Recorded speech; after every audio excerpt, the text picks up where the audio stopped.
everyone. I want to do a couple of setup videos.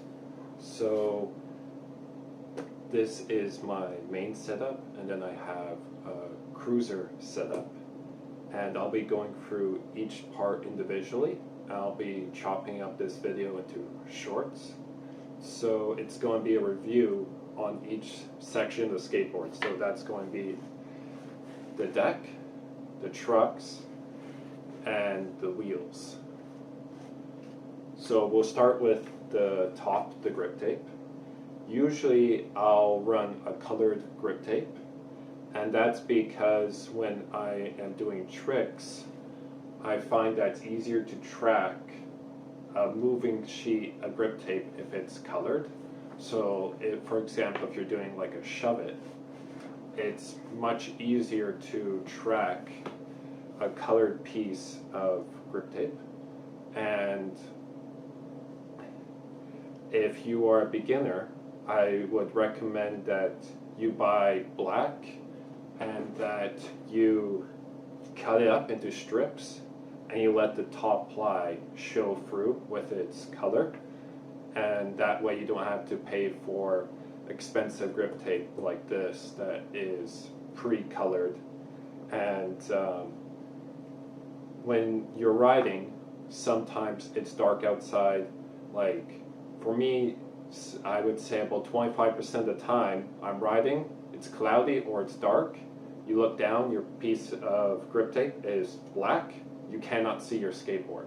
So I would recommend for beginners that you either have strips of grip tape so you can again see the top ply, or if you are unlucky and your top ply is black, get reflective tape from the party shop, the dollar store, and just put make your own grip art, and that would be far cheaper. And sometimes you can find this stuff on sale and it's like similar price to actual just black grip tape.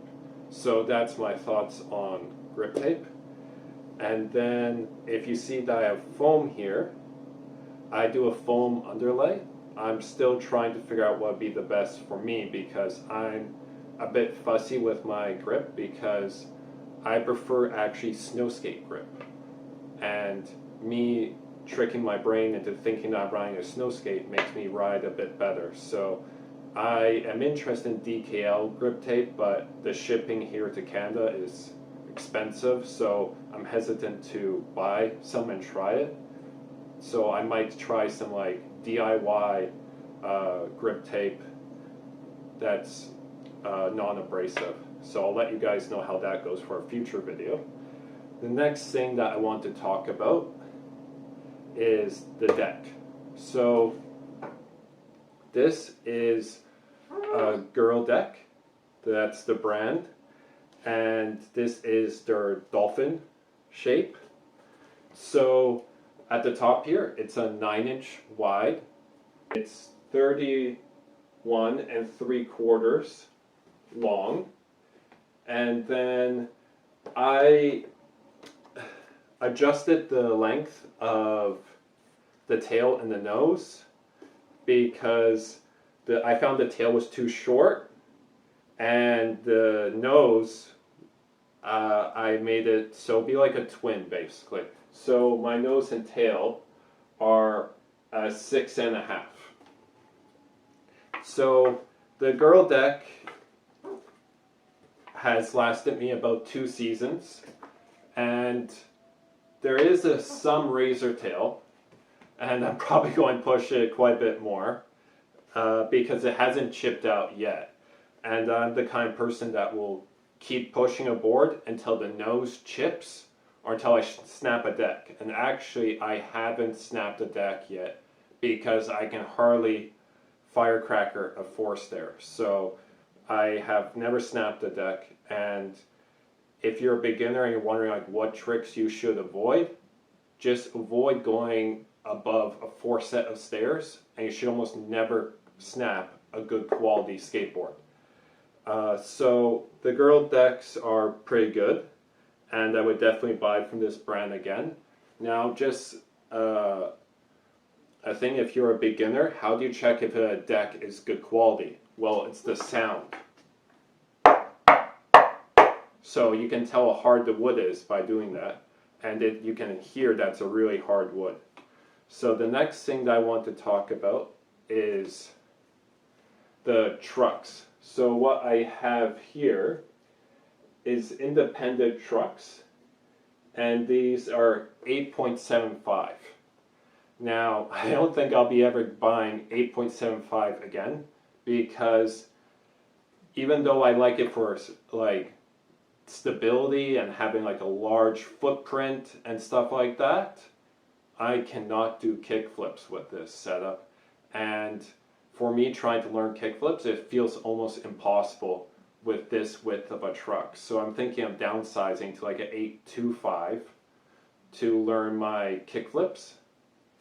And these trucks also are a bit high.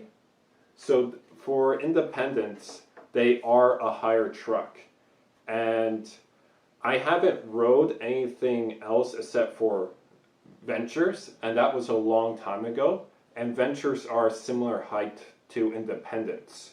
So I do not know what a lower truck necessarily would feel like, but I think I would prefer a lower truck. So I do like independents, but these are quite heavy at this size. So these are the hollows, and the solids or the regulars would be even heavier than these ones. So the weight of these ones is 364 grams.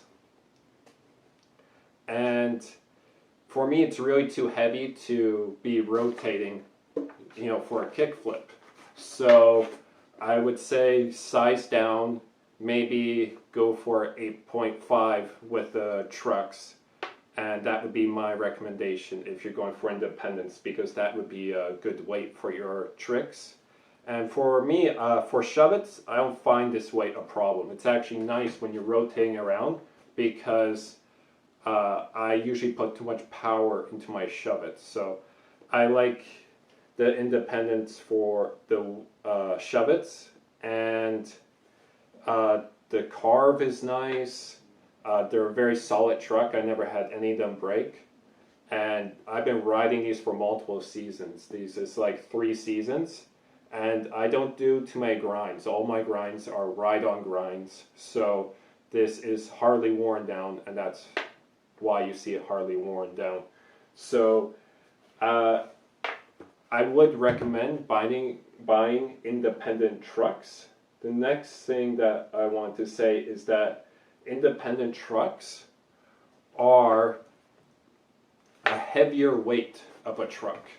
So in comparison to other trucks, Thunders might be a better option if you're trying to save weight, because they are a bit lighter for their hollow trucks. Or if you're comparing, let's say, solid to solid, Thunder would again be lighter. But I have not tried Thunders. So the next thing that I want to talk about is my wheels. And these wheels are primitive wheels, and they are the Marvel edition. So they have like Iron Man and then Spider-Man and so on. So these are 101A, and they're 53 millimeter. So I find that 101A, I really like it for smooth skate parks. I actually ride these in a metal half pipe, and they're super fast in the metal half pipe. So they are really fast wheels as long as you have smooth ground, but only if you have smooth ground. The moment you have rough ground, they're slow, and they really vibrate. So they are good for landing tricks consistently, because lots of times for me, my skateboard lands and bounces away from me.